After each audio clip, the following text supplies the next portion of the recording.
Hello, folks. So the left just continues to tell lies about Donald Trump. Most of these lies have already been proven to be false, but that doesn't stop them from continuing to repeat them over and over again. I don't know who they think is going to actually believe them because, like I say, most of these have already been proven false, but they love telling lies. I guess they just can't stop. So we're going to talk about some of those lies, the most prominent ones. And we're going to begin with what took place in Charlottesville, Virginia, because Kamala Harris seems to love repeating this lie over and over. It's one of her favorites, I guess. Let's remember Charlottesville, where there was a mob of people carrying tiki torches, spewing anti-Semitic hate. And what did the president then at the time say? There were fine people on each side. Now I'm going to play just a portion of the clip because this is how they butcher the clip to make their point. Many people in that group, and the press has treated them absolutely unfairly. Now, in the other group also, you had some fine people. So this is what they base the entire lie on. And here goes Joe Biden repeating the lie. Of course, he's a little muddled because he's not thinking as clearly as Kamala. I said I wasn't going to run again until I saw what happened in Charlottesville, Virginia. People coming out of the woods carrying swastikas on torches, and singing the same anti-Semitic bile they sang when back in Germany. And the young woman got killed. They spoke to the mother, and they asked him. They said, "What do you think of those people? The ones who got killed, the one who tried to stop it, and the ones," he said, "I think they're fine people on both sides."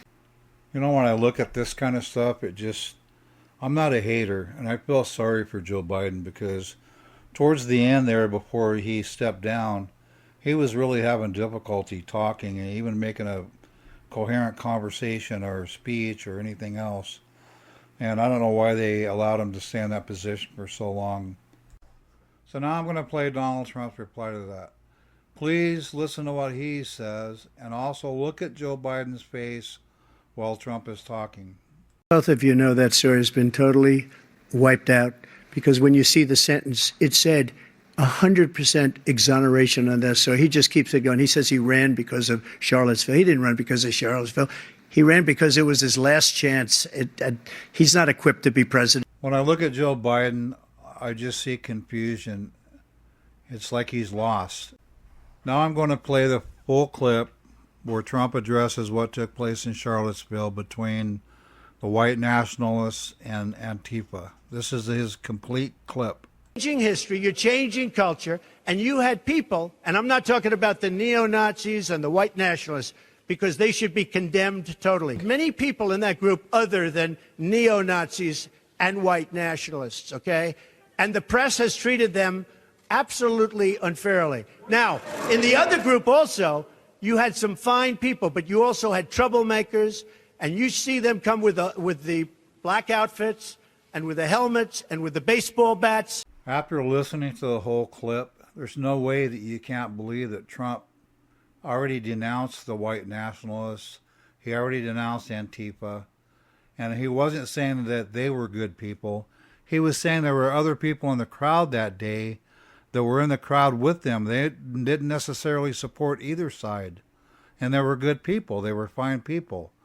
But they got demonized right along with the other two groups that were clashing against each other.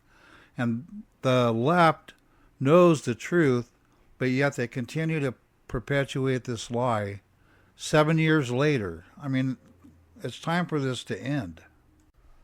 Okay, just for a minute, let's change gears here. I want to share something with you that Tim Walz recently said that could really have been a big deal if Republicans or people on the right thought the same way that Democrats or people on the left do, because we could take this and twist it into something that it's really not.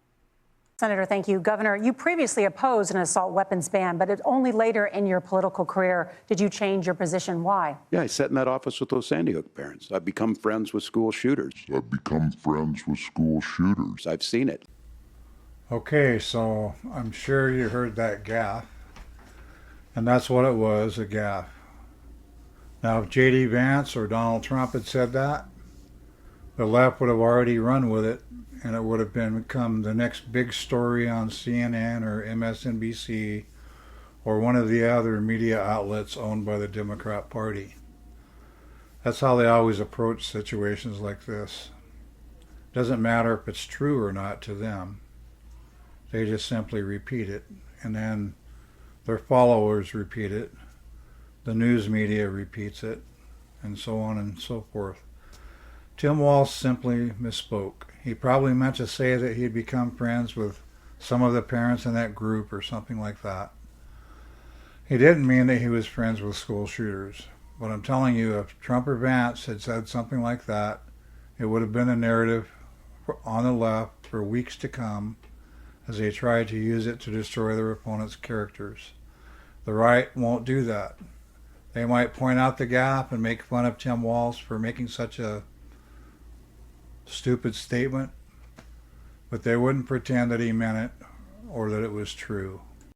Okay, so the next lie that Kamala tells has to do with Donald Trump wanting a nationwide ban on abortion. It doesn't matter that Donald Trump has already refuted this. They're still telling the lie. He and his allies would limit access to birth control, ban medication abortion, and enact a nationwide abortion ban with or without Congress. You wouldn't support a national ban? No, I wouldn't support a national ban. No, I would not. Trump has always been fairly strict on his stance on abortion, but has lightened up a little bit lately. Also, he believes in the normal exceptions for rape, incest, and the life of the mother. He really wants abortion to be a state's issue, and I agree with him on that. I don't think it should be something that's written into the Constitution. I don't think the framers of the Constitution ever would have wanted that either. I think it's a states' rights issue, not a federal mandate issue. But I believe in the exceptions for rape, incest, and the life of the mother. I think it's very important. The next lie comes from Michelle Obama, but Kamala has also repeated this lie several times. Taking away our freedom to control our bodies, the freedom to become a mother through IVF like I did. Trump wants to make IVF available to mothers. Trump wants them to be able to have healthy children. It's the one form of reproductive freedom that he supports. For mothers and families to have babies, not harder. That includes supporting the availability of fertility treatments like IVF in every state in America. So the next lie is Project 2025. Now, the Heritage Foundation makes a project like this every year. But this year, I think it was a different person who developed it, and I think he just really went too far. And it was far too radical for Trump, and he said he wouldn't accept it. But yet, Kamala Harris still props up the lie that it's something that he's going to implement if he takes office. It's just not true. You're going to hear tonight is a detailed and dangerous plan called Project 2025 that the former president intends on implementing if he were elected again. Though Trump has vehemently denounced this, Kamala and her team repeats it at every opportunity, including Tim Walz and others. Like some on the right, severe right, came up with this Project 25, and I don't even know. I mean, some of them I know who they are, but they're very, very conservative, just like you have. They're sort of the opposite of the radical left, okay? You have the radical left and you have the radical right, and they come up with this, I don't know what the hell it is, it's Project 25. He's involved in Project, and then they read some of the things, and they are extreme. I mean, they're seriously extreme. But I don't know anything about it. I don't want to know anything about it. But what they do is misinformation and disinformation, and they keep saying, he's a threat to democracy. I'm saying, what the hell did I do for democracy? Last week, I took a bullet for democracy. So I think there's one more big lie that I need to address. I haven't heard it too much recently, but when it first took place, the comment that he made, they just blew up with it. And they knew what he meant. They had to have known what he was talking about. He was talking about China building car manufacturing plants in Mexico and how he would hit it with a heavy tariff because they're going to make it there with cheap labor and then sell the vehicles here and make a giant profit. And he said that's just not going to happen. And he said, that's good if I get elected, but if someone else gets elected, there'll be a bloodbath. And what he meant was an economic disaster. That's what a bloodbath is in that context. But of course, the left blew it out of proportion, made it into something that it was never intended to be, and they went with that for quite a while before I think they just finally quit because people were on to them. You know, you can lie like that. Don't you realize what it does to your character, and don't you realize what it does to your reputation when you lie openly like that, and then you turn right around and get called out on it and have to give it up? When you do that repeatedly, it really has an effect on your integrity. It has an effect on the way people see you. And they no longer can trust you. They know that. That's why so many people are flipping during this election to Trump, because they can't trust the person that's supposed to be the head of the party on the left, but she's really not the head. She's just a puppet. I don't know who's really in control there. It's, you know, with the left, it's always about their ideology, and it's like an organization. It's more like an organization than it is, you know, like on our side, on the Republican side, Trump is the shot caller for the party right now. He's the candidate for president. He's the head of the party, period. I don't know who's the head of the party on that side. They stepped one down to put another puppet up in his place. And she's even more of a puppet. She can't even speak in public without going into these word salads every day. She can't. How is she ever going to articulate anything to our enemies? Those that would really want to destroy us. But then a lot of our enemies are right in our country right now, because a lot of them have come across our southern border. Some of them are in our government. They're truly intent on destroying this country and making it into something else that it was never intended to be. That's what angers me more than anything else, is the number of people on the left who blindly follow their party rather than looking at the issues, looking at the policies, forgetting about the personalities, because if Trump would never win on personality, not with me, not with anyone else. He's too abrasive sometimes. Now, when you see him in his own element, where he's golfing or he's on a talk show like one of these, the Flagrant program that he was on recently, I think he did awesome. He knocked it out of the park. He's more relaxed. He's not on the campaign trail. He's not trying to keep up a persona.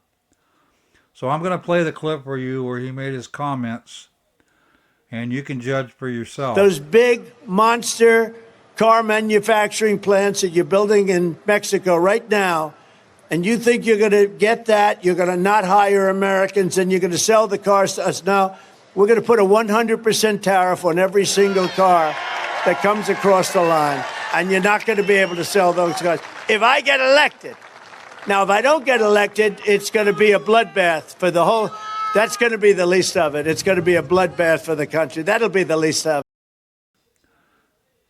If you're blindly following the leadership on the left, please wake up, open your eyes, open your mind, open your heart. Start looking at the policies. Start looking at the issues that are at hand. Look at where the left is taking our country compared to where the right wants to take it. And follow your heart. If you love America, if you truly love America, do the right thing. Leave the plantation. Leave the zombie land of the left and come over to the right. Eventually these people are going to have power that no one's going to be able to take away from them. And when they do, our country is done. Our enemies will swallow us up. We'll have a third world war and we'll be destroyed, or something like that will happen. But wake up. Wake up and look at the issues, look at the policies, and vote accordingly. Don't look at personas. Don't look at personalities. Look at what's good for America, not what's good for your party. I don't care which party you are.